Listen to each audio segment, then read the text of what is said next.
ರಕ್ಷಕನಾದ ಯೇಸು ಕ್ರಿಸ್ತನ ಪರಿಶುದ್ಧವುಳ್ಳ ನಾಮದಲ್ಲಿ ನಿಮ್ಮೆಲ್ಲರಿಗೂ ಹೃದಯಪೂರ್ವಕವಾದಂಥ ವಂದನೆಗಳನ್ನು ಸಲ್ಲಿಸುತ್ತಾ ಸಮಗ್ರ ಸತ್ಯವೇದ ಅಧ್ಯಯನ ಕಾರ್ಯಕ್ರಮಕ್ಕೆ ಪ್ರೀತಿಯಿಂದ ನಿಮ್ಮನ್ನು ಸ್ವಾಗತಿಸುತ್ತಿದ್ದೇವೆ. ಪ್ರಿಯರೇ, ಇಂದು ನಾವು ಯೋಹಾನನು ಬರೆದ ಸುವಾರ್ತೆಯ 3ನೇ ಅಧ್ಯಾಯದ 17ನೇ ವಚನದಿಂದ 4ನೇ ಅಧ್ಯಾಯದ ಮೊದಲಿನ 3 ವಚನಗಳನ್ನು ಅಧ್ಯಯನ ಮಾಡಲಿರುವೆವು. ಸುವಾರ್ತೆ ಅಂದರೆ ಏನು? ಲೋಕವು ಕಳೆದು ಹೋಗಿದೆ. ದೋಷ ಮತ್ತು ಕತ್ತಲೆಯು ಯಾವಾಗಲೂ ಬೆಳಕು ಮತ್ತು ಸತ್ಯಕ್ಕೆ ವಿರುದ್ಧಾತ್ಮಕವಾಗಿ ಇರುತ್ತವೆ. ಈ ವಿಷಯಗಳನ್ನು ಚೆನ್ನಾಗಿ ತಿಳಿದುಕೊಳ್ಳಬೇಕೋ? ಹಾಗಾದರೆ ಬನ್ನಿರಿ, ಪ್ರಾರ್ಥನಾಪೂರ್ವಕವಾಗಿ ನಮ್ಮ ಅಧ್ಯಯನವನ್ನು ಪ್ರಾರಂಭಿಸಿ ಸತ್ಯವನ್ನು ತಿಳಿದುಕೊಳ್ಳೋಣ. ಭೂಮ್ಯಾಕಾಶಗಳು ಅಳಿದು ಹೋಗುವವು, ಆದರೆ ನನ್ನ ಮಾತುಗಳು ಅಳಿದು ಹೋಗುವುದೇ ಇಲ್ಲ ಎಂಬುದಾಗಿ ಹೇಳಿದಂಥ ನಮ್ಮ ಶ್ರೇಷ್ಠ ಮಹಾಯಾಜಕನು, ನಮಗಾಗಿ ತನ್ನನ್ನೇ ಬಲಿಯಾಗಿ ಅರ್ಪಿಸಿದಾತನೂ ಆದ ಯೇಸು ಕ್ರಿಸ್ತನ ಅತೀ ಪರಿಶುದ್ಧವಾದ ನಾಮದಲ್ಲಿ ನಿಮ್ಮನ್ನು ವಂದಿಸುತ್ತಾ ಇಂದಿನ ಸತ್ಯವೇದ ಅಧ್ಯಯನಕ್ಕೆ ಬಹು ಪ್ರೀತಿಯಿಂದ ಸ್ವಾಗತಿಸುತ್ತೇನೆ. ಇಂದು ನಾವು ಯೋಹಾನನು ಬರೆದ ಸುವಾರ್ತೆ 3ನೇ ಅಧ್ಯಾಯ 17ನೇ ವಚನದಿಂದ 4ನೇ ಅಧ್ಯಾಯದ 3ನೇ ವಚನದವರೆಗೆ ಧ್ಯಾನ ಮಾಡಿಕೊಳ್ಳೋಣ. ನಮ್ಮ ಇಂದಿನ ಧ್ಯಾನವನ್ನು ಆರಂಭಿಸುವ ಹಾಗೆ ದಯಮಾಡಿ ನಿಮ್ಮ ಸತ್ಯವೇದಗಳಲ್ಲಿ ಯೋಹಾನನು ಬರೆದ ಸುವಾರ್ತೆ 3ನೇ ಅಧ್ಯಾಯ 17ನೇ ಹಾಗೂ 18ನೇ ವಚನವನ್ನು ನನ್ನೊಂದಿಗೆ ಗಮನಿಸಿರಿ. ಅಲ್ಲಿ ನಾವು ಹೀಗೆ ನೋಡುತ್ತೇವೆ: ದೇವರು ತನ್ನ ಮಗನ ಮುಖಾಂತರ ಲೋಕಕ್ಕೆ ರಕ್ಷಣೆಯಾಗಬೇಕೆಂದು ಆತನನ್ನು ಕಳುಹಿಸಿಕೊಟ್ಟನೇ ಹೊರತು ತೀರ್ಪು ಮಾಡುವುದಕ್ಕಾಗಿ ಕಳುಹಿಸಲಿಲ್ಲ. ಆತನನ್ನು ನಂಬುವವನಿಗೆ ತೀರ್ಪು ಆಗುವುದಿಲ್ಲ, ಆದರೆ ನಂಬದವನಿಗೆ ದೇವರ ಒಬ್ಬನೇ ಮಗನ ಹೆಸರನ್ನು ನಂಬದೇ ಹೋದದರಿಂದ ಆಗಲೇ ತೀರ್ಪು ಆಗಿ ಹೋಯಿತು ಎಂಬುದಾಗಿ.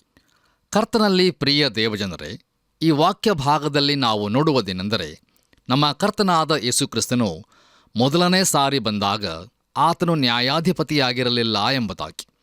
ಅದನ್ನು ಆತನು ಒಬ್ಬ ಮನುಷ್ಯನು ತನ್ನ ತಂದೆಯ ಆಸ್ತಿಯನ್ನು ತನ್ನ ಮತ್ತು ತನ್ನ ಅಣ್ಣನ ನಡುವೆ ಪಾಲು ಮಾಡಬೇಕೆಂದು ಕೇಳಿಕೊಂಡು ಬಂದಾಗ ಲೂಕನು ಬರೆದ ಸುವಾರ್ತೆ 12ನೇ ಅಧ್ಯಾಯ 14ನೇ ವಚನದಲ್ಲಿ, ಎಲ್ಲಾ ಮನುಷ್ಯ ನನ್ನನ್ನು ನಿಮಗೆ ನ್ಯಾಯಾಧಿಪತಿಯನ್ನಾಗಿ ಅಥವಾ ಪಾಲು ಮಾಡುವವನನ್ನಾಗಿ ನೇಮಿಸಿದವರಾರು ಎಂಬುದಾಗಿ ಕೇಳುವುದರ ಮೂಲಕ ತಾನು ನ್ಯಾಯಾಧಿಪತಿಯಾಗಿರುವುದಿಲ್ಲ ಎಂಬುದನ್ನು ಬಹು ಸ್ಪಷ್ಟಪಡಿಸಿದನು. ಆತನು ಮೊದಲನೇ ಸಾರಿ ರಕ್ಷಕನಾಗಿ ಬಂದನೇ ಹೊರತು ನ್ಯಾಯಾಧಿಪತಿಯಾಗಿ ಬರಲಿಲ್ಲ. ಆದರೆ ಪ್ರಿಯರೇ, 2ನೇ ಸಾರಿ ಆತನು ಖಂಡಿತವಾಗಿಯೂ ನ್ಯಾಯಾಧಿಪತಿಯಾಗಿ ಬರಲಿದ್ದಾನೆ. ಆದರೆ ಇಂದಿನ ನಮ್ಮ ವಾಕ್ಯ ಭಾಗದಲ್ಲಿ ಆತನು ದೇವರು ತನ್ನ ಮಗನ ಮುಖಾಂತರ ಲೋಕಕ್ಕೆ ರಕ್ಷಣೆಯಾಗಬೇಕೆಂದು ಆತನನ್ನು ಕಳುಹಿಸಿಕೊಟ್ಟನೇ ಹೊರತು ತೀರ್ಪು ಮಾಡುವುದಕ್ಕಾಗಿ ಕಳುಹಿಸಲಿಲ್ಲ. ಯಾರ್ಯಾರು ದೇವರ ಮಗನಲ್ಲಿ ನಂಬಿಕೆಯನ್ನಿಡುವುದಿಲ್ಲವೋ ಅವರಿಗೆ ಆಗಲೇ ತೀರ್ಪು ಆಗಿ ಹೋಯಿತು ಎಂಬುದಾಗಿ ಹೇಳುತ್ತಿರುವನು. ಕರ್ತನಲ್ಲಿ ನನ್ನ ಪ್ರಿಯ ಆತ್ಮೀಯ ಸ್ನೇಹಿತರೆ, ನಾವು ಆತನಲ್ಲಿ ನಂಬಿಕೆಯನ್ನು ಇಡದೇ ಹೋದರೆ ಆಗಲೇ ತೀರ್ಪು ಹೊಂದಿದವರಾಗಿರುತ್ತೇವೆ. ಯಾಕೆಂದರೆ ದೇವರ ಒಬ್ಬನೇ ಮಗನಾದ ಯೇಸು ಕ್ರಿಸ್ತನ ಹೆಸರಿನಲ್ಲಿ ನಂಬಿಕೆಯನ್ನಿಡದೆ ಹೋದದರಿಂದ. ಹೌದು ಪ್ರಿಯರೇ, ಆ ಅದ್ಭುತವಾದ ಹೆಸರು ಯೇಸು. ಆತನ ಹೆಸರು ಯೇಸು, ಯಾಕೆಂದರೆ ಆತನು ಈ ಲೋಕದ ರಕ್ಷಕನಾಗಿರುತ್ತಾನೆ. ನೋಡಿರಿ, ಯಾವನಾದರೂ ಆ ಹೆಸರಿನಲ್ಲಿ ನಂಬಿಕೆಯನ್ನು ಇಡುವುದಾದರೆ ಇನ್ನೆಂದಿಗೂ ತೀರ್ಪಿಗೆ ಒಳಗಾಗದೆ ನಿತ್ಯ ಜೀವವನ್ನು ಹೊಂದುವನಾಗಿರುತ್ತಾನೆ. ದೇವರ ನಾಮಕ್ಕೆ ಸ್ತೋತ್ರವಾಗಲಿ. ಕರ್ತನಲ್ಲಿ ಪ್ರಿಯ ಆತ್ಮೀಯ ಬಂಧುಗಳೇ, ಈ ವಾಕ್ಯ ಭಾಗದಲ್ಲಿ ನಮ್ಮ ಕರ್ತನಾದ ಯೇಸು ಕ್ರಿಸ್ತನು ನಿಕೋದೇಮನೆಂಬ ಫರಿಸಾಯನೊಂದಿಗೆ ಮಾತನಾಡುತ್ತಿರುವನು ಎಂಬುದನ್ನು ನೆನಪಿನಲ್ಲಿಟ್ಟುಕೊಳ್ಳೋಣ. ಈ ಫರಿಸಾಯರು ಮೆಸ್ಸಿಯನು ಬಂದಾಗ ಆತನು ನ್ಯಾಯಾಧಿಪತಿಯಾಗಿರುತ್ತಾನೆ ಎಂಬುದನ್ನು ನಂಬುತ್ತಿದ್ದರು. ಪ್ರಿಯರೇ, ದಯಮಾಡಿ ಗಮನಿಸಿರಿ, ಬರಲಿರುವ ಮೆಸ್ಸಿಯನ ಕುರಿತು ಹಳೆ ಒಡಂಬಡಿಕೆಯು 2 ಅಂಶಗಳನ್ನು ಪ್ರಸ್ತುತಪಡಿಸಿತು. ಮೊದಲನೆಯದಾಗಿ, ಒಬ್ಬ ರಕ್ಷಕನಾಗಿ ಸಾಯುವುದಕ್ಕೋಸ್ಕರ ಪ್ರಾಯಶ್ಚಿತ್ತವನ್ನು ಕಟ್ಟುವುದಕ್ಕೋಸ್ಕರ ಬರಲಿರುವನು, ಹಾಗೂ 2ನೇಯದಾಗಿ ಒಬ್ಬ ನ್ಯಾಯಾಧಿಪತಿಯಾಗಿ ಬರಲಿರುವನು ಎಂಬುದಾಗಿ. ಆತನು ಬಂದಾಗ ಒಬ್ಬ ನ್ಯಾಯಾಧಿಪತಿಯಾಗಿ ಬರಲಿರುವನು ಎಂಬುದಾಗಿ ಅವರು ತರ್ಕಿಸುತ್ತಿದ್ದರು. ಯಾಕಂದರೆ ಹಳೆ ಒಡಂಬಡಿಕೆಯು ಆ ಅಂಶವನ್ನು ಪ್ರಸ್ತುತಪಡಿಸಿತ್ತು. ಕೀರ್ತನೆಗಳು 2ನೇ ಅಧ್ಯಾಯ 9ನೇ ವಚನದಲ್ಲಿ ನಾವು ಹೀಗೆ ನೋಡುತ್ತೇವೆ: ಕಬ್ಬಿಣದ ಗದೆಯಿಂದ ಅವರನ್ನು ನಾಶ ಮಾಡುವಿ ಎಂಬುದಾಗಿ. ಇನ್ನು ದಾನಿಯೇಲನ ಪ್ರವಾದನಾ ಗ್ರಂಥ 7ನೇ ಅಧ್ಯಾಯ 13 ಹಾಗೂ 14ನೇ ವಚನಗಳಲ್ಲಿ ದಾನಿಯೇಲನು ಆತನ ಕುರಿತು ಇಡೀ ಲೋಕದ ನ್ಯಾಯಾಧಿಪತಿ ಎಂಬುದಾಗಿ ಮಾತಾಡುತ್ತಾನೆ. ಆತನು ಲೋಕವನ್ನು ನೀತಿಯಿಂದ ಆಳುತ್ತಾನೆ ಎಂಬುದರ ಕುರಿತು ಕೀರ್ತನೆಗಳ ಪುಸ್ತಕ 45ನೇ ಅಧ್ಯಾಯ ಹೇಳುತ್ತದೆ. ಏಷಾಯನ ಪ್ರವಾದನಾ ಗ್ರಂಥ 11 ಹಾಗೂ 42ನೇ ಅಧ್ಯಾಯಗಳು ನೀತಿಯಿಂದ ಆತನು ನ್ಯಾಯ ತೀರಿಸುವುದನ್ನು ಕುರಿತು ಮಾತಾಡುತ್ತವೆ. ಪ್ರಿಯರೇ, ನಮ್ಮ ಇಂದಿನ ವಾಕ್ಯ ಭಾಗದಲ್ಲಿ ದೇವರು ತನ್ನ ಮಗನನ್ನು ಈ ಸಾರಿ ಲೋಕಕ್ಕೆ ತೀರ್ಪು ಮಾಡುವುದಕ್ಕಾಗಿ ಅಲ್ಲ, ಆದರೆ ಆತನ ಮೂಲಕ ಲೋಕವು ರಕ್ಷಿಸಲ್ಪಡುವುದಕ್ಕಾಗಿ ಕಳುಹಿಸಿರುವನು ಎಂಬುದನ್ನು ಯೇಸು ಕ್ರಿಸ್ತನು ನಿಕೋದೇಮನಿಗೆ ಸ್ಪಷ್ಟಪಡಿಸುತ್ತಿರುವನು. ಲೋಕ ಎಂಬ ಪದಕ್ಕೆ ಇರುವ ಗ್ರೀಕ್ ಭಾಷೆಯ ಮೂಲ ಪದವು ಕಾಸ್ಮೋಸ್ ಎಂಬುದಾಗಿರುತ್ತದೆ. ದೇವರ ವಿಮೋಚನಾರ್ಥಕ ಉದ್ದೇಶವು ಇಡೀ ವಿಶ್ವವನ್ನೇ ಅಪ್ಪಿಕೊಳ್ಳುವಂಥದ್ದಾಗಿರುತ್ತದೆ. ಆತನು ಈ ಲೋಕವನ್ನು ಖಂಡಿಸುವುದಕ್ಕಾಗಲಿ ಅಥವಾ ಈ ಲೋಕಕ್ಕೆ ತೀರ್ಪು ಮಾಡುವುದಕ್ಕಾಗಲಿ ಬರಲಿಲ್ಲ. ಆದರೆ ಪ್ರಿಯರೇ, ಈ ಲೋಕವನ್ನು ರಕ್ಷಿಸುವುದಕ್ಕಾಗಿ ಬಂದನು. ಆತನ ನಾಮಕ್ಕೆ ಸ್ತೋತ್ರವಾಗಲಿ. ಕರ್ತನಲ್ಲಿ ಪ್ರಿಯರೇ, ಕ್ರಿಸ್ತ ಯೇಸುವಿನಲ್ಲಿರುವವರಿಗೆ ಅಪರಾಧ ನಿರ್ಣಯವು ಇಲ್ಲವೇ ಇಲ್ಲ. ಕ್ರಿಸ್ತನಲ್ಲಿ ಇಲ್ಲದವರಿಗೆ ಆಗಲೇ ತೀರ್ಪು ಆಗಿ ಹೋಯಿತು. ಇಂದು ಲೋಕವು ವಿಚಾರಣೆಯಲ್ಲಿ ಇದೆ ಎಂಬುದಾಗಿ ಅಂದುಕೊಳ್ಳುವವರು ಅನೇಕ ಜನರಿದ್ದಾರೆ. ಆದರೆ ಅದು ಹಾಗಿರುವುದಿಲ್ಲ. ಲೋಕವು ಕಳೆದು ಹೋಗಿದೆ. ಇಂದು ನಾವು ಜೀವಿಸುತ್ತಿರುವಂಥ ಈ ಲೋಕವು ಕಳೆದು ಹೋದ ಲೋಕವಾಗಿರುತ್ತದೆ ಮತ್ತು ನಾವು ಕಳೆದು ಹೋದವರಾಗಿದ್ದೇವೆ ಎಂಬುದನ್ನು ನೋಡುವುದಕ್ಕಾಗಿ ನಾವು ಅಂತಿಮ ನ್ಯಾಯ ತೀರ್ಪಿನವರೆಗೆ ಕಾದುಕೊಂಡಿರುವುದಲ್ಲ, ಆದರೆ ಕ್ಷಮಾಪಣೆಯು ನೀಡಲ್ಪಟ್ಟಿದೆ. ನೀನು ಕ್ಷಮಾಪಣೆಯನ್ನು ಹೊಂದಿವೆಯೋ ಎಂಬುದು ಇಲ್ಲಿನ ಮುಖ್ಯ ಅಂಶವಾಗಿರುತ್ತದೆ. ಹೌದು ಪ್ರಿಯರೇ, ಈಗಾಗಲೇ ಕಳೆದು ಹೋದವರನ್ನು ರಕ್ಷಿಸುವುದೇ ಸುವಾರ್ತೆಯಾಗಿದೆ. ದಯಮಾಡಿ ಆಲೋಚಿಸಿ ನೋಡಿರಿ. ಬನ್ನಿರಿ ಪ್ರಿಯರೇ, ನಮ್ಮ ಧ್ಯಾನವನ್ನು ಮುಂದುವರಿಸೋಣ. ದಯಮಾಡಿ ನಿಮ್ಮ ಸತ್ಯವೇದದಲ್ಲಿ ಯೋಹಾನನು ಬರೆದ ಸುವಾರ್ತೆ 3ನೇ ಅಧ್ಯಾಯ 19ರಿಂದ 21 ವಚನಗಳನ್ನು ಗಮನಿಸಿರಿ. ಅಲ್ಲಿ ಹೀಗೆ ಬರೆದದೆ, ಆ ತೀರ್ಪು ಏನೆಂದರೆ, ಬೆಳಕು ಲೋಕಕ್ಕೆ ಬಂದಿದ್ದರೂ ಮನುಷ್ಯರ ಕೃತ್ಯಗಳು ಕೆಟ್ಟವುಗಳಾಗಿರುವುದರಿಂದ ಅವರು ಬೆಳಕಿಗಿಂತ ಕತ್ತಲೆಯನ್ನೇ ಹೆಚ್ಚಾಗಿ ಪ್ರೀತಿಸಿದರು. ಕೆಟ್ಟದ್ದನ್ನು ಮಾಡುವವರು ಬೆಳಕನ್ನು ಸಹಿಸುವುದಿಲ್ಲ. ತಮ್ಮ ಕೃತ್ಯಗಳು ದುಷ್ಕೃತ್ಯಗಳಾಗಿ ತೋರಿಬಂದಾವೆಂದು ಬೆಳಕಿಗೆ ಬರುವುದಿಲ್ಲ. ಆದರೆ ಸತ್ಯವನ್ನು ಅನುಸರಿಸಿ ನಡೆಯುವವನು ತಾನು ದೇವರಿಂದ ನಡೆಸಿಕೊಂಡು ತನ್ನ ಕೃತ್ಯಗಳನ್ನು ಮಾಡಿದ್ದೇನೆಂದು ತೋರಿಬರುವಂತೆ ಬೆಳಕಿಗೆ ಬರುತ್ತಾನೆ ಎಂಬುದಾಗಿ. ಕರ್ತನಲ್ಲಿ ನನ್ನ ಪ್ರಿಯ ಸಹೋದರ ಸಹೋದರಿಯರೇ, ಈ ವಾಕ್ಯ ಭಾಗದಲ್ಲಿ ನೋಡುವಂತಹ ಸಂಗತಿಯು ಲೋಕದ ನ್ಯಾಯ ತೀರ್ಪು ಆಗಿರುತ್ತದೆ. ನಮ್ಮ ಕರ್ತನಾದ ಯೇಸು ಕ್ರಿಸ್ತನನ್ನು ಶಿಲುಬೆಗೇರಿಸಿದ ಆ ದಿನದಂದು ಈ ಲೋಕವು ಒಂದು ನಿರ್ಧಾರವನ್ನು ಮಾಡಿತು. ಅದಕ್ಕಾಗಿ ಈಗ ದೇವರಿಂದ ಅದು ತೀರ್ಪನ್ನು ಹೊಂದಬೇಕಾಗಿದೆ. ಲೋಕದಲ್ಲಿ ಬೆಳಕು ಬರುವುದೇ ನ್ಯಾಯ ವಿಚಾರಣೆ ಅಥವಾ ನ್ಯಾಯ ತೀರ್ಪು ಆಗಿರುತ್ತದೆ. ಆದರೆ ಮನುಷ್ಯನ ಕೃತ್ಯಗಳು ರೂಢಿಯಾಗಿ ದುಷ್ಟವಾದವುಗಳಾಗಿರುವುದರಿಂದ ಅವರು ಕತ್ತಲೆಯನ್ನೇ ಪ್ರೀತಿಸಿದರು. ನೋಡಿರಿ, ಒಂದು ಕೋಣೆಯಲ್ಲಿ ಬೆಳಕು ಬಂದ ಕೂಡಲೇ ಅಲ್ಲಿ ಒಂದು ವೇಳೆ ಇಲಿ ಇರುವುದಾದರೆ ಅದು ಕತ್ತಲೆಯಾಗಿರುವ ಮೂಲೆಯನ್ನು ಹುಡುಕುತ್ತದೆ. ಹಾಗೆಯೇ ಪ್ರಿಯರೇ, ಯೇಸು ಕ್ರಿಸ್ತನನ್ನು ಪ್ರೀತಿಸದವರು ಕತ್ತಲೆಯನ್ನು ಬಯಸುತ್ತಾರೆ. ಆದರೆ ಯೇಸು ಕ್ರಿಸ್ತನ ಕಡೆಗೆ ತಿರುಗಿಕೊಳ್ಳುವವರು ಮಾತ್ರ ಬೆಳಕನ್ನು ಬಯಸುತ್ತಾರೆ. ಕರ್ತನಲ್ಲಿ ಪ್ರಿಯ ದೇವಜನರೇ, ಈ ವಾಕ್ಯ ಭಾಗದಲ್ಲಿ ನಮ್ಮ ಕರ್ತನಾದ ಯೇಸು ಕ್ರಿಸ್ತನು ಹಲವಾರು ಸಂಗತಿಗಳನ್ನು ನಕಾರಾತ್ಮಕ ಅಂಶದಿಂದ ಸಮೀಪಿಸುತ್ತಿರುವುದನ್ನು ನಾವು ನೋಡುತ್ತೇವೆ. ದಯಮಾಡಿ ಗಮನಿಸಿರಿ, ಈ ವಾಕ್ಯ ಭಾಗದಲ್ಲಿ ಕೆಟ್ಟದ್ದನ್ನು ಮಾಡುವವರು ಬೆಳಕನ್ನು ಸಹಿಸುವುದಿಲ್ಲ. ಯಾಕಂದರೆ ತಮ್ಮ ಕೃತ್ಯಗಳು ದುಷ್ಕೃತ್ಯಗಳಾಗಿ ತೋರಿಬಂದಾವೆಂದು ಬೆಳಕಿಗೆ ಬರುವುದಿಲ್ಲ ಎಂಬುದಾಗಿ ನಾವು ನೋಡುತ್ತೇವೆ. ಪ್ರಿಯರೇ, ಇಂದಿನ ದಿನಗಳಲ್ಲಿ ನಾವು ಸಕಾರಾತ್ಮಕವಾಗಿ ಆಲೋಚಿಸುವುದರ ಬಲ ಎಂಬುದರ ಕುರಿತಾಗಿ ಕೇಳುತ್ತೇವೆ. ಆದರೆ ಪ್ರಿಯರೇ, ನಕಾರಾತ್ಮಕವಾಗಿ ಆಲೋಚಿಸುವುದರಲ್ಲಿ ಮತ್ತು ನಕಾರಾತ್ಮಕವಾಗಿ ಮಾತಾಡುವುದರಲ್ಲಿ ಹೆಚ್ಚಿನ ಬಲವಿರುತ್ತದೆ. ಮಾರ್ಕನು ಬರೆದ ಸುವಾರ್ತೆ 2ನೇ ಅಧ್ಯಾಯ 17ನೇ ವಚನದಲ್ಲಿ ನಾವು ಹೀಗೆ ನೋಡುತ್ತೇವೆ, ಯೇಸು ಅದನ್ನು ಕೇಳಿ, ಕ್ಷೇಮದಿಂದಿರುವವರಿಗೆ ವೈದ್ಯನೂ ಬೇಕಾಗಿಲ್ಲ, ಕ್ಷೇಮವಿಲ್ಲದವರಿಗೆ ಬೇಕು ಅಂದನು ಎಂಬುದಾಗಿ. ಹಾಗೆಯೇ ಮುಂದುವರಿದು ಅದೇ ಮಾರ್ಕನು ಬರೆದ ಸುವಾರ್ತೆ 10ನೇ ಅಧ್ಯಾಯ 45ನೇ ವಚನದಲ್ಲಿ ನಾವು ಹೀಗೆ ನೋಡುತ್ತೇವೆ, ಮನುಷ್ಯ ಕುಮಾರನೂ ಸಹ ಸೇವೆ ಮಾಡಿಸಿಕೊಳ್ಳುವುದಕ್ಕೆ ಬರಲಿಲ್ಲ, ಸೇವೆ ಮಾಡುವುದಕ್ಕೂ ಅನೇಕರನ್ನು ಬಿಡಿಸಿಕೊಳ್ಳುವುದಕ್ಕಾಗಿ ತನ್ನ ಪ್ರಾಣವನ್ನು ಈಡುಕೊಡುವುದಕ್ಕೂ ಬಂದನು ಎಂದು ಹೇಳಿದನು ಎಂಬುದಾಗಿ. ಪ್ರಿಯರೇ, ನಮ್ಮ ಇಂದಿನ ಧ್ಯಾನದಲ್ಲಿ ನಾವು ನೋಡಿದ ಹಾಗೆ ಯೋಹಾನನು ಬರೆದ ಸುವಾರ್ತೆ 3ನೇ ಅಧ್ಯಾಯ 17ನೇ ವಚನದಲ್ಲಿ ದೇವರು ತನ್ನ ಮಗನ ಮುಖಾಂತರ ಲೋಕಕ್ಕೆ ರಕ್ಷಣೆಯಾಗಬೇಕೆಂದು ಆತನನ್ನು ಕಳುಹಿಸಿಕೊಟ್ಟನೇ ಹೊರತು ತೀರ್ಪು ಮಾಡುವುದಕ್ಕಾಗಿ ಕಳುಹಿಸಲಿಲ್ಲ ಎಂಬುದಾಗಿ. ಮತ್ತು ಆತನು ಹೇಳುತ್ತಿರುವುದೇನೆಂದರೆ, ದುಷ್ಟತನವನ್ನು ಮಾಡುವ ಪ್ರತಿಯೊಬ್ಬನು ಬೆಳಕನ್ನು ದ್ವೇಷಿಸುತ್ತಾನೆ ಎಂಬುದಾಗಿ. ಪ್ರಿಯರೇ, ಬೆಳಕು ಮತ್ತು ಸತ್ಯ ಎಂಬಿವುಗಳು ಒಂದೇ ರೀತಿಯಲ್ಲಿ ಉಪಯೋಗಿಸಲ್ಪಟ್ಟಿರುತ್ತವೆ. ಸತ್ಯವನ್ನು ಅನುಸರಿಸಿ ನಡೆಯುವವನು ಬೆಳಕಿಗೆ ಬರುತ್ತಾನೆ ಎಂಬುದಾಗಿ.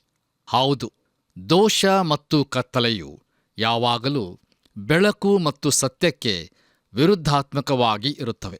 ಇಲ್ಲಿಗೆ ಪ್ರಿಯರೇ, ಯೇಸು ಕ್ರಿಸ್ತನು ನಿಕೋದೇಮನೊಂದಿಗೆ ಹೊಂದಿದ ಸಂದರ್ಶನವು ಮುಕ್ತಾಯಗೊಳ್ಳುತ್ತದೆ. ಬನ್ನಿರಿ, ಈಗ ನಾವು ಸ್ನಾನಿಕನಾದ ಯೋಹಾನನ ಸಾಕ್ಷಿಯ ಕುರಿತು ಧ್ಯಾನ ಮಾಡೋಣ. ದಯಮಾಡಿ ನಿಮ್ಮ ಸತ್ಯವೇದದಲ್ಲಿ ಯೋಹಾನನು ಬರೆದ ಸುವಾರ್ತೆ 3ನೇ ಅಧ್ಯಾಯ 22ರಿಂದ 24 ವಚನಗಳನ್ನು ಗಮನಿಸಿರಿ. ಅಲ್ಲಿ ನಾವು ಹೀಗೆ ನೋಡುತ್ತೇವೆ: ಸ್ನಾನಿಕನಾದ ಯೋಹಾನನು ಯೇಸುವಿನ ವಿಷಯವಾಗಿ ತಿರುಗಿ ಸಾಕ್ಷಿ ಹೇಳಿತ್ತು. ಆಮೇಲೆ ಯೇಸು ತನ್ನ ಶಿಷ್ಯರೊಡನೆ ಯೂದಾಯ ದೇಶಕ್ಕೆ ಬಂದು ಅಲ್ಲಿ ಅವರ ಕೂಡ ಇದ್ದು ದೀಕ್ಷಾಸ್ನಾನ ಮಾಡಿಸುತ್ತಿದ್ದನು. ಯೋಹಾನನು ಸಲೀಮೂರಿನ ಹತ್ತಿರವಿರುವ ಐನೋನನೆಂಬ ಸ್ಥಳದಲ್ಲಿದ್ದು ದೀಕ್ಷಾಸ್ನಾನ ಮಾಡಿಸುತ್ತಿದ್ದನು. ಅಲ್ಲಿ ಬಹಳ ನೀರಿತ್ತು. ಜನರು ಬಂದು ಸ್ನಾನ ಮಾಡಿಸಿಕೊಳ್ಳುತ್ತಾ ಇದ್ದರು. ಆ ಕಾಲದಲ್ಲಿ ಯೋಹಾನನು ಇನ್ನೂ ಸೆರೆಯಲ್ಲಿ ಹಾಕಲ್ಪಟ್ಟಿರಲಿಲ್ಲ ಎಂಬುದಾಗಿ. ಕರ್ತನಲ್ಲಿ ಪ್ರಿಯ ಆತ್ಮೀಯ ಸ್ನೇಹಿತರೆ, ಈ ವಾಕ್ಯ ಭಾಗದ ಮೂಲಕ ನಾವು ತಿಳಿದುಕೊಳ್ಳುವುದೇನೆಂದರೆ, ಸ್ನಾನಿಕನಾದ ಯೋಹಾನನು ಇನ್ನೂ ದೇವರ ರಾಜ್ಯವು ಸಮೀಪಿಸಿತು ಎಂಬುದಾಗಿ ಬೋಧಿಸಲು ಸಾಧ್ಯವಾಗಿತ್ತು. ಇದನ್ನು ನಾವು ಮತ್ತಾಯನು ಬರೆದ ಸುವಾರ್ತೆ 3ನೇ ಅಧ್ಯಾಯ 2ನೇ ವಚನದಲ್ಲಿ ನೋಡುತ್ತೇವೆ. ನಮ್ಮ ಕರ್ತನಾದ ಯೇಸು ಕ್ರಿಸ್ತನು ಶೋಧಿತನಾದ ಮೇಲೆ ಯೋಹಾನನು ಸೆರೆಮನೆಯಲ್ಲಿ ಹಾಕಲ್ಪಟ್ಟನು. ಅದನ್ನು ನಾವು ಇತರ ಸುವಾರ್ತೆಗಳಲ್ಲಿ ನೋಡುವವರಾಗಿದ್ದೇವೆ. ನಮ್ಮ ಧ್ಯಾನದಲ್ಲಿ ಮುಂದುವರೆದು 25 ಹಾಗೂ 26ನೇ ವಚನಗಳನ್ನು ಓದಿಕೊಳ್ಳೋಣ. ಅಲ್ಲಿ ನಾವು ಹೀಗೆ ನೋಡುತ್ತೇವೆ: ಹೀಗಿರಲಾಗಿ ಯೋಹಾನನ ಶಿಷ್ಯರಲ್ಲಿ ಕೆಲವರಿಗೂ ಒಬ್ಬ ಯಹೂದ್ಯನಿಗೂ ಶುದ್ಧಾಚಾರವನ್ನು ಕುರಿತು ವಿಚಾರ ನಡೆಯಿತು. ಆಗ ಅವರು ಯೋಹಾನನ ಬಳಿಗೆ ಬಂದು ಅವನಿಗೆ, ಗುರುವೇ, ಯೋರ್ದನ್ ಹೊಳೆಯ ಆಚೆ ನಿನ್ನ ಬಳಿಯಲ್ಲಿದ್ದ ಒಬ್ಬನ ವಿಷಯದಲ್ಲಿ ನೀನು ಸಾಕ್ಷಿ ಕೊಟ್ಟಿಯಲ್ಲ, ಅವನೂ ಸ್ನಾನ ಮಾಡಿಸುತ್ತಾನೆ, ಅವನ ಬಳಿಗೆ ಎಲ್ಲರೂ ಹೋಗುತ್ತಾರೆ ಎಂದು ಹೇಳಲು ಎಂಬುದಾಗಿ. ಪ್ರಿಯರೇ, ಗಮನಿಸಿರಿ, ಇದೊಂದು ಆಸಕ್ತಿಕರವಾದಂಥ ಹೇಳಿಕೆಯಾಗಿರುತ್ತದೆ. ಬಹುಶಃ ಈಗ ಸ್ನಾನಿಕನಾದ ಯೋಹಾನನ ಶಿಷ್ಯರು ಅಸೂಯೆ ಪಡುತ್ತಿದ್ದಾರೆ ಎಂದು ನಾನು ಅಂದುಕೊಳ್ಳುತ್ತೇನೆ. ಅವರು ಒಂದು ರೀತಿಯಲ್ಲಿ ಯೇಸುವಿನ ಹೆಸರನ್ನು ಉಚ್ಚರಿಸಬಾರದು ಎಂಬಂತೆ ಸೂಚಿಸುತ್ತಾ ಇದ್ದಾರೆ. ಯೋಹಾನನು ಯೇಸುವಿನ ಹೆಸರನ್ನು ಹೇಳದಿದ್ದರೆ ಅದು ಉತ್ತಮವಾಗಿರುತ್ತದೆ ಎಂಬುದು ಅವರ ಅನಿಸಿಕೆಯಾಗಿದೆ. ಸ್ನಾನಿಕನಾದ ಯೋಹಾನನು ಮೊದಲನೆಯ ಸಾರಿ ಯೇಸುವಿನ ಕುರಿತು ಸಾಕ್ಷಿ ಹೇಳಬಾರದಾಗಿತ್ತು. ಯಾಕಂದರೆ ಅನೇಕ ಜನರು ಆತನ ಬಳಿಗೆ ಹೋಗುತ್ತಾ ಇದ್ದಾರೆ ಎಂಬುದನ್ನು ಅವರು ನಂತರ ವ್ಯಕ್ತಪಡಿಸುತ್ತಾ ಇದ್ದಾರೆ. ನೋಡಿರಿ, ನಾನು ಹೇಳುವಂಥದ್ದು ಒಂದು ವೇಳೆ ಅತಿಯಾಗಿ ಬಣ್ಣಿಸಿದಂತೆ ಕಾಣಬಹುದು. ಆದರೆ ಅವರು ಅಸೂಯೆ ಪಡುತ್ತಿರುವುದು ಯೋಹಾನನು ಒಂದು ವೇಳೆ ತನ್ನ ಹಿಂಬಾಲಕರನ್ನು ಕಳೆದುಕೊಳ್ಳಬಹುದು ಎಂಬ ಭಯವನ್ನು ಹೊಂದಿರುವುದು ಅವರ ಮಾತುಗಳಿಂದಲೇ ತಿಳಿದು ಬರ್ತದೆ. ಈಗ ಈ ಮನುಷ್ಯ ಸ್ನಾನಿಕನಾದ ಯೋಹಾನನು ಒಂದು ಸ್ಪಷ್ಟವಾದಂಥ ಹೇಳಿಕೆಯನ್ನು ನೀಡುತ್ತಾ ಇದ್ದಾನೆ. ಹೌದು, ಸ್ನಾನಿಕನಾದ ಯೋಹಾನನ ಶರೀರದಲ್ಲಿ ಯಾವ ಎಲುಬೂ ಸಹ ಅಸೂಯೆಯಿಂದ ಕೂಡಿರುವುದಿಲ್ಲ. ನಮ್ಮ ಧ್ಯಾನವನ್ನು ಮುಂದುವರೆಸಿ ಯೋಹಾನನು ಬರೆದ ಸುವಾರ್ತೆ 3ನೇ ಅಧ್ಯಾಯ 27ರಿಂದ 30 ವಚನಗಳನ್ನು ಓದಿಕೊಳ್ಳೋಣ.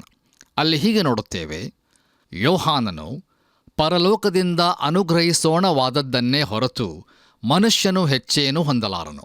ನಾನು ಕ್ರಿಸ್ತನಲ್ಲ, ಆತನ ಮುಂದೆ ಕಳುಹಿಸಲ್ಪಟ್ಟವನಾಗಿದ್ದೇನೆ ಎಂದು ನಾನು ಹೇಳಿದ್ದಕ್ಕೆ ನೀವೇ ಸಾಕ್ಷಿ. ಮೊದಲಗಿತ್ತಿಯುಳ್ಳವನೇ ಮೊದಲಿಂಗನು. ಆದರೂ ಮೊದಲಿಂಗನ ಗೆಳೆಯನು ಅವನ ಹತ್ತಿರ ನಿಂತುಕೊಂಡು ಅವನ ಮಾತುಗಳನ್ನು ಕೇಳಿ ಮೊದಲಿಂಗನ ಧ್ವನಿಗೆ ಬಹು ಸಂತೋಷಪಡುತ್ತಾನಲ್ಲವೇ? ಇದರಂತೆ ನನಗಿರುವ ಸಂತೋಷವು ಅದು ನೆರವೇರಿತು. ಆತನು ವೃದ್ಧಿಯಾಗಬೇಕು, ನಾನು ಕಡಿಮೆಯಾಗಬೇಕು ಅಂದನು ಎಂಬುದಾಗಿ. ಕರ್ತನಲ್ಲಿ ನನ್ನ ಪ್ರಿಯ ದೇವಜನರೇ, ಸ್ನಾನಿಕನಾದ ಯೋಹಾನನು ಹಳೆಯ ಒಡಂಬಡಿಕೆಯ ಪ್ರವಾದಿಗಳಲ್ಲಿ ಕೊನೆಯವನಾಗಿರುತ್ತಾನೆ. ಅವನು ನಿಜವಾಗಿಯೂ ಸಭೆಯಲ್ಲಿ ಇರುವುದಿಲ್ಲ. ಅದನ್ನು ಅವನು ಇಲ್ಲಿ ಸ್ಪಷ್ಟಪಡಿಸುತ್ತಾ ಇರುವನು. ಅವನು ಹೇಳುತ್ತಿರುವುದೇನೆಂದರೆ, ಮೊದಲಗಿತ್ತಿಯುಳ್ಳವನೇ ಮೊದಲಿಂಗನು ಎಂಬುದಾಗಿ. ಹಾಗಾದರೆ ಪ್ರಿಯರೇ, ಈ ಮೊದಲಗಿತ್ತಿ ಯಾರು? ಅದುವೇ ಸಭೆ ಆಗಿರುತ್ತದೆ. ಹಾಗಾದರೆ ಈ ಯೋಹಾನನು ಯಾರು? ಅವನು ಮದಲಿಂಗನ ಗೆಳೆಯನಾಗಿದ್ದಾನೆ. ಅವನು ಕುರಿಮರಿಯ ಮದುವೆಯ ಔತಣದಲ್ಲಿ ಭಾಗಿಯಾಗಿರುತ್ತಾನೆ. ಆದರೆ ಯಾವ ಕಾರಣಕ್ಕೂ ಸಭೆಯ ಭಾಗವಾಗಿರುವುದಿಲ್ಲ.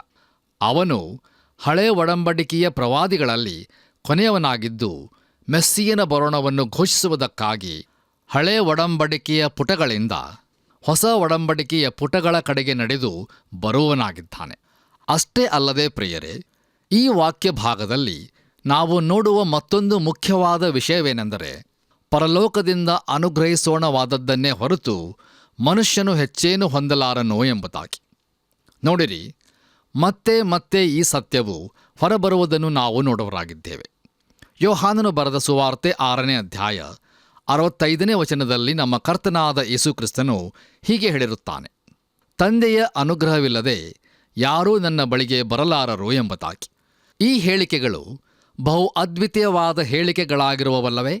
ನಂತರ ಸ್ನಾನಿಕನಾದ ಯೋಹಾನನು ಹೇಳುವುದೇನೆಂದರೆ, ಕ್ರಿಸ್ತನು ವೃದ್ಧಿಯಾಗಬೇಕು, ಆದರೆ ಯೋಹಾನನು ಕಡಿಮೆಯಾಗಬೇಕು ಎಂಬುದಾಗಿ. ಈಗ ಸ್ನಾನಿಕನಾದ ಯೋಹಾನನ ಸೇವೆಯು ಅದರ ಮುಕ್ತಾಯದ ಹಂತಕ್ಕೆ ಬರುತ್ತಾ ಇದೆ.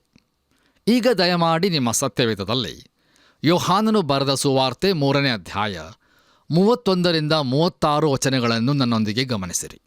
ಅಲ್ಲಿ ಹೀಗೆ ಬರೆದದೆ, ಮೇಲಣಿಂದ ಬರುವವನು ಎಲ್ಲರ ಮೇಲೆ ಇದ್ದಾನೆ. ಭೂಲೋಕದಿಂದ ಹುಟ್ಟಿದವನು ಭೂಲೋಕದವನಾಗಿದ್ದು ಭೂಲೋಕದ ಮಾತನ್ನು ಆಡುತ್ತಾನೆ.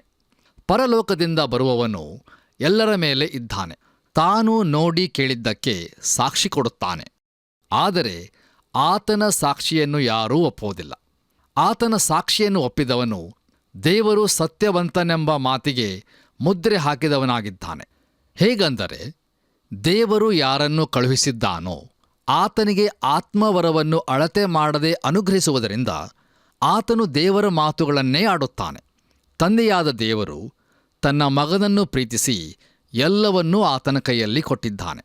ಆತನ ಮಗನನ್ನು ನಂಬುವವನಿಗೆ ನಿತ್ಯ ಜೀವವುಂಟು. ಮಗನಿಗೆ ಒಳಗಾಗದವನು ಜೀವವನ್ನು ಕಾಣುವುದೇ ಇಲ್ಲ.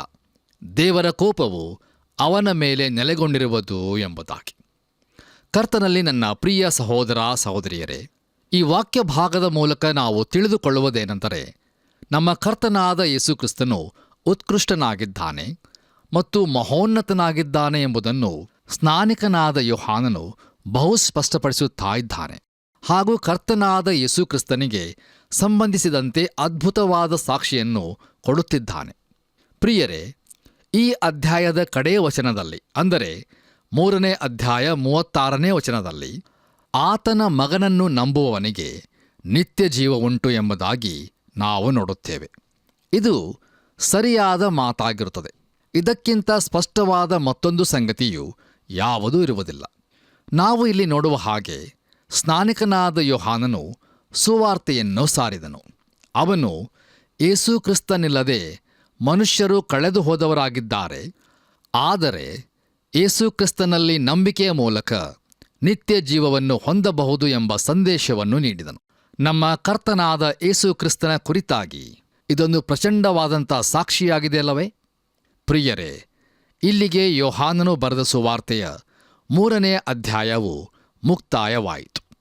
ಬನ್ನಿರಿ ಪ್ರಿಯರೇ, ಈಗ ನಾವು ಅಪೋಸ್ತಲನಾದ ಯೋಹಾನನು ಬರೆದ ಸುವಾರ್ತೆಯ 4ನೇ ಅಧ್ಯಾಯದ ಕಡೆಗೆ ಸಾಗೋಣ. ಈ ಅಧ್ಯಾಯದ ಮುಖ್ಯ ಪ್ರಸ್ತಾಪವು ಸುಖರ್ ಎಂಬ ಸ್ಥಳದಲ್ಲಿನ ಬಾವಿಯ ಬಳಿಯಲ್ಲಿ ಯೇಸು ಕ್ರಿಸ್ತನು ಸ್ತ್ರೀಯನ್ನು ಸಂದರ್ಶನ ಮಾಡಿತು. 3ನೆಯ ಮಾತು, ಯೇಸು ಕಪೆರ್ನೌಮಿನಲ್ಲಿ ಒಬ್ಬ ಪ್ರಧಾನನ ಮಗನನ್ನು ಸ್ವಸ್ಥ ಮಾಡಿತ್ತು. 2ನೇ ಕಾರ್ಯ ಎಂಬುದಾಗಿರುತ್ತದೆ. ಕರ್ತನಲ್ಲಿ ಪ್ರಿಯ ದೇವಜನರೇ, ಈ 4ನೇ ಅಧ್ಯಾಯವು ಯೇಸು ಕ್ರಿಸ್ತನು ಸಮಾರ್ಯದ ಮೂಲಕ ಹಾದು ಹೋಗುತ್ತಿರುವಾಗ ಆತನ ಸೇವೆಯಲ್ಲಿನ ಒಂದು ಮುಖ್ಯವಾದ ಘಟನೆಗೆ ನಮ್ಮನ್ನು ತರುತ್ತದೆ. ಬನ್ನಿರಿ ಪ್ರಿಯರೇ, ನಮ್ಮ ಇಂದಿನ ಧ್ಯಾನವನ್ನು ಮುಕ್ತಾಯಗೊಳಿಸುವ ಹಾಗೆ ಯೋಹಾನನು ಬರೆದ ಸುವಾರ್ತೆ 4ನೇ ಅಧ್ಯಾಯ ಪ್ರಾರಂಭದ 3 ವಚನಗಳನ್ನು ಓದಿಕೊಳ್ಳೋಣ. ಅಲ್ಲಿ ನಾವು ಹೀಗೆ ನೋಡುತ್ತೇವೆ, ಯೇಸು ಸಮಾರ್ಯದ ಹೆಂಗಸಿನ ಸಂಗಡ ಸಂಭಾಷಣೆ ಮಾಡಿತ್ತು. ಯೇಸು ಯೋಹಾನನಿಗಿಂತ ಹೆಚ್ಚು ಶಿಷ್ಯರನ್ನು ಮಾಡಿಕೊಂಡು ಅವರಿಗೆ ದೀಕ್ಷಾಸ್ನಾನ ಮಾಡಿಸುತ್ತಾನೆಂಬ ಸುದ್ದಿಯನ್ನು ಫರಿಸಾಯರು ಕೇಳಿದರೆಂದು ಕರ್ತನಿಗೆ ತಿಳಿದಾಗ ಆತನು ಯೂದಾಯವನ್ನು ಬಿಟ್ಟು ಗಲಿಲಾಯಕ್ಕೆ ತಿರುಗಿ ಹೋದನು. ಆದರೂ ಸ್ನಾನ ಮಾಡಿಸುತ್ತಿದ್ದವನು ಯೇಸುವಲ್ಲ, ಆತನ ಶಿಷ್ಯರೇ ಮಾಡಿಸುತ್ತಿದ್ದರು ಎಂಬುದಾಗಿ. ಕರ್ತನಲ್ಲಿ ನನ್ನ ಪ್ರಿಯ ಆತ್ಮೀಯ ಬಂಧುಗಳೇ, ಈ ವಾಕ್ಯ ಭಾಗದಲ್ಲಿ ನಾವು ನೋಡುವಂಥ ಸಂಗತಿಯು 3ನೆಯ ಅಧ್ಯಾಯದಲ್ಲಿನ ಘಟನೆಯ ಕೂಡಲೇ ನಡೆದಂತಹ ಸಂಗತಿ ಎಂಬುದು ಸ್ಪಷ್ಟವಾಗಿ ತಿಳಿದುಬರುತ್ತದೆ. ಇದು ಡಿಸೆಂಬರ್ ತಿಂಗಳಿನಲ್ಲಿ, ಬಹುಶಃ ಡಿಸೆಂಬರ್ 27ನೆಯ ತಾರೀಖಿನ ಸಮೀಪವೇ ನಡೆದಂತಹ ಸಂಗತಿಯಾಗಿರುತ್ತದೆ. ಈ ಸಮಯದಲ್ಲಿ ಸ್ನಾನಿಕನಾದ ಯೋಹಾನನು ಸೆರೆಯಲ್ಲಿದ್ದನು. ಯೋಹಾನನು ಸೆರೆಯಲ್ಲಿ ಹಾಕಲ್ಪಟ್ಟಾಗ ಯೇಸು ಕ್ರಿಸ್ತನು ಯೂದಾಯವನ್ನು ಬಿಟ್ಟು ಗಲಿಲಾಯಕ್ಕೆ ಹಿಂತಿರುಗಿ ಹೋದನು. ಪ್ರಿಯರೇ, ದಯಮಾಡಿ ಗಮನಿಸಿರಿ, ಯಾಕೆ ಯೇಸು ಕ್ರಿಸ್ತನು ಯೂದಾಯದಿಂದ ಹೊರಡಬೇಕಾಗಿತ್ತು? ನೋಡಿರಿ, ನಮ್ಮ ಕರ್ತನಾದ ಯೇಸು ಕ್ರಿಸ್ತನು ಒಂದು ವೇಳಾಪಟ್ಟಿ, ಅಂದರೆ ಪರಲೋಕದ ತಂದೆಯಿಂದ ನೇಮಿಸಲ್ಪಟ್ಟ ಒಂದು ಪರಲೋಕದ ವೇಳಾಪಟ್ಟಿಗೆ ಅನುಗುಣವಾಗಿ ಚಲಿಸುತ್ತಿದ್ದನು. ಆತನು ತನ್ನ ತಂದೆಯ ಚಿತ್ತವನ್ನು ನೆರವೇರಿಸುವುದಕ್ಕಾಗಿ ಬಂದಿರುತ್ತಾನೆ ಎಂಬುದನ್ನು ಈಗಾಗಲೇ ಸ್ಪಷ್ಟಪಡಿಸಿರುತ್ತಾನೆ. ಯೋಹಾನನು ಬರೆದ ಸುವಾರ್ತೆ 10ನೇ ಅಧ್ಯಾಯ 18ನೇ ವಚನದಲ್ಲಿ ನಾವು ಹೀಗೆ ನೋಡುತ್ತೇವೆ: ನನ್ನ ಪ್ರಾಣವನ್ನು ಯಾರೂ ನನ್ನಿಂದ ತೆಗೆಯರು, ನನ್ನಷ್ಟಕ್ಕೆ ನಾನೇ ಅದನ್ನು ಕೊಡುತ್ತೇನೆ. ಅದನ್ನು ಕೊಡುವುದಕ್ಕೆ ನನಗೆ ಅಧಿಕಾರ ಉಂಟು, ಅದನ್ನು ತಿರುಗಿ ಪಡೆದುಕೊಳ್ಳುವುದಕ್ಕೆ ನನಗೆ ಅಧಿಕಾರ ಉಂಟು. ಈ ಅಪ್ಪಣೆಯನ್ನು ನನ್ನ ತಂದೆಯಿಂದ ಹೊಂದಿದ್ದೇನೆ ಅಂದನು ಎಂಬುದಾಗಿ. ನೋಡಿರಿ, ಆತನ ಸಮಯ ಬರುವವರೆಗೆ ಯಾರೂ ಆತನನ್ನು ಮುಟ್ಟಲಾರರು. ನಾವು 13ನೇ ಅಧ್ಯಾಯಕ್ಕೆ ಬರುವಾಗ ಆತನ ಸಮಯವು ಬಂದಿರುತ್ತದೆ.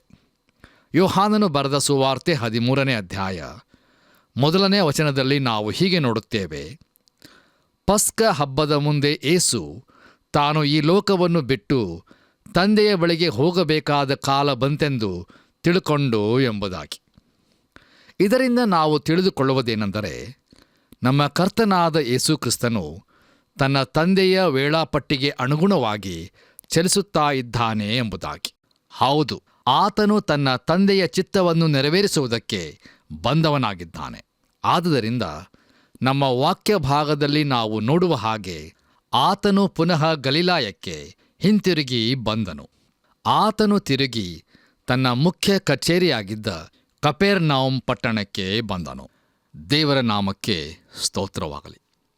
ಈ ವಾಕ್ಯ ಸಂದೇಶವನ್ನು ಆಲಿಸುತ್ತಿರುವಂಥ ನನ್ನ ಪ್ರಿಯ ಸಹೋದರ ಸಹೋದರಿಯರೇ, ಯೋಹಾನನು ಬರೆದ ಸುವಾರ್ತೆ 3ನೇ ಅಧ್ಯಾಯ 36ನೇ ವಚನದಲ್ಲಿ ನಾವು ಹೀಗೆ ನೋಡುತ್ತೇವೆ: ಆತನ ಮಗನನ್ನು ನಂಬುವವನಿಗೆ ನಿತ್ಯ ಜೀವವುಂಟು, ಮಗನಿಗೆ ಒಳಗಾಗದವನು ಜೀವವನ್ನು ಕಾಣುವುದೇ ಇಲ್ಲ ಎಂಬುದಾಗಿ. ಹೌದು ಪ್ರಿಯರೇ, ಯೇಸು ಕ್ರಿಸ್ತನು ಸತ್ಯ ದೇವರು, ನಿತ್ಯ ಜೀವವೂ ಆಗಿದ್ದಾನೆ. ನಾವು ಆತನನ್ನು ಹೃದಯಪೂರ್ವಕವಾಗಿ ನಂಬುವುದಾದರೆ ಆತನು ತನ್ನ ಕೃಪೆಯಲ್ಲಿ ನಮಗೆ ರಕ್ಷಣಾ ಭಾಗ್ಯವನ್ನು ಮತ್ತು ನಿತ್ಯ ಜೀವದ ನಿರೀಕ್ಷೆಯನ್ನು ಅನುಗ್ರಹಿಸುತ್ತಾನೆ. ಆದ್ದರಿಂದ ಪ್ರಿಯರೇ, ಇದೇ ಕೃಪಾ ಸಮಯ, ರಕ್ಷಣೆಯ ದಿನ. ಈಗಲೇ ನಿಮ್ಮ ಹೃದಯದಲ್ಲಿ ಯೇಸು ಕ್ರಿಸ್ತನನ್ನು ನಿಮ್ಮ ಸ್ವಂತ ರಕ್ಷಕನನ್ನಾಗಿ ಅಂಗೀಕರಿಸಿಕೊಂಡು ಆತನ ಮಹಿಮೆಯುಳ್ಳ ನಿತ್ಯ ರಾಜ್ಯಕ್ಕೆ ಬಾಧ್ಯಸ್ಥರಾಗೋಣ. ಹಾಗಾಗುವಂತೆ ಕರ್ತನು ತಾನೇ ನಿಮ್ಮೆಲ್ಲರಿಗೂ ತನ್ನ ಕೃಪೆಯನ್ನು ಅನುಗ್ರಹಿಸಲಿ. ಆಮೆನ್. ಪ್ರಿಯರೇ, ಯೇಸು ಕ್ರಿಸ್ತನು 2ನೇ ಸಾರಿ ಈ ಲೋಕಕ್ಕೆ ಬರುವಾಗ ಆತನು ನ್ಯಾಯಾಧಿಪತಿಯಾಗಿ ಬರುತ್ತಾನೆ. ಕಳೆದು ಹೋದವರನ್ನು ಹುಡುಕಿ ರಕ್ಷಿಸುವುದೇ ಸುವಾರ್ತೆಯಾಗಿದೆ. ಯೇಸು ಕ್ರಿಸ್ತನಿಂದ ಯಾರು ಜೀವದ ಬೆಳಕನ್ನು ಹೊಂದಿಕೊಳ್ಳುತ್ತಾರೆ? ಹೌದು ಪ್ರಿಯರೇ, ಯೇಸುವನ್ನು ಪ್ರೀತಿಸಿ ಆತನಿಗೆ ಒಳಗಾಗಿ ದೇವರ ಕೋಪದಿಂದ ತಪ್ಪಿಸಿಕೊಂಡು ನಿತ್ಯ ಜೀವದ ನಿರೀಕ್ಷೆಯಲ್ಲಿ ಜೀವಿಸೋಣ. ಬನ್ನಿರಿ, ಪ್ರಾರ್ಥನೆಯನ್ನು ಮಾಡೋಣ. ಪ್ರೀತಿ ಸ್ವರೂಪನಾದ ನಮ್ಮ ತಂದೆಯಾದ ದೇವರೇ, ನಿತ್ಯ ಜೀವವನ್ನು ಕೊಡಲು ಯೇಸು ಕ್ರಿಸ್ತನು ಈ ಲೋಕಕ್ಕೆ ಬಂದದಕ್ಕಾಗಿ ಸ್ತೋತ್ರ. ಪರಲೋಕದ ಪ್ರೀತಿಯಿಂದ ಪ್ರೀತಿಸಿ ಸದಾಕಾಲವು ನಾವು ನಿನ್ನೊಂದಿಗೆ ಇರಬೇಕೆಂಬ ನಿನ್ನ ಆಶೆಗಾಗಿ ಸ್ತೋತ್ರ ಸಲ್ಲಿಸ್ತೇವೆ. ಈ ನಿತ್ಯ ಜೀವವನ್ನು ಈ ನಮ್ಮ ಕಾರ್ಯಕ್ರಮವನ್ನು ವೀಕ್ಷಿಸ್ತಿರುವಂಥ ಪ್ರತಿಯೊಬ್ಬೊಬ್ಬರು ಹೊಂದಲಿ ಎಂಬುದೇ ನಮ್ಮ ಪ್ರಾರ್ಥನೆ ಆಗಿದೆ. ಕರ್ತನೆ, ಸಹಾಯ ಮಾಡು. ಅನೇಕರು ಎಂತೆಂಥ ಸ್ಥಿತಿಗಳಲ್ಲಿದ್ದಾರೆಪ್ಪ. ಯಾರ್ಯಾರು ಅನಾರೋಗ್ಯತೆಯಲ್ಲಿದ್ದಾರೋ ಅವರನ್ನು ಸಹ ನೀನು ಕರುಣಿಸಿ ಅವರನ್ನು ಮುಟ್ಟಿ ಸ್ವಸ್ಥಪಡಿಸಬೇಕೆಂದು ನಮ್ಮನ್ನು ನಿನ್ನ ಕೈಯಲ್ಲಿ ಒಪ್ಪಿಸಿಕೊಟ್ಟು ಈ ಪ್ರಾರ್ಥನೆಯನ್ನು ತಿರುಗಿ ಬೇಗನೆ ಬರಲಿಕ್ಕಿರುವ ಯೇಸುವಿನ ನಾಮದಲ್ಲಿ ಬೇಡಿದ್ದೇವೆ ತಂದೆಯೇ, ಆಮೇನ್. ಹೇಗಿತ್ತು ಪ್ರಿಯರೇ ದೈವಾನ್ವೇಷಣೆ ಕಾರ್ಯಕ್ರಮ? ಆತ್ಮಿಕ ಆಶೀರ್ವಾದಗಳನ್ನು ಹೊಂದಿಕೊಂಡಿರುವಿರಿ ಅಲ್ಲವೇ? ಹಾಗಾದರೆ ಹಿಂದೆ ನಾವು ನೀಡುವ ಮೊಬೈಲ್ ಸಂಖ್ಯೆಗೆ ಕರೆ ಮಾಡಿರಿ. ತಿರುಗಿ ಭೇಟಿಯಾಗೋಣ. ವಂದನೆಗಳು.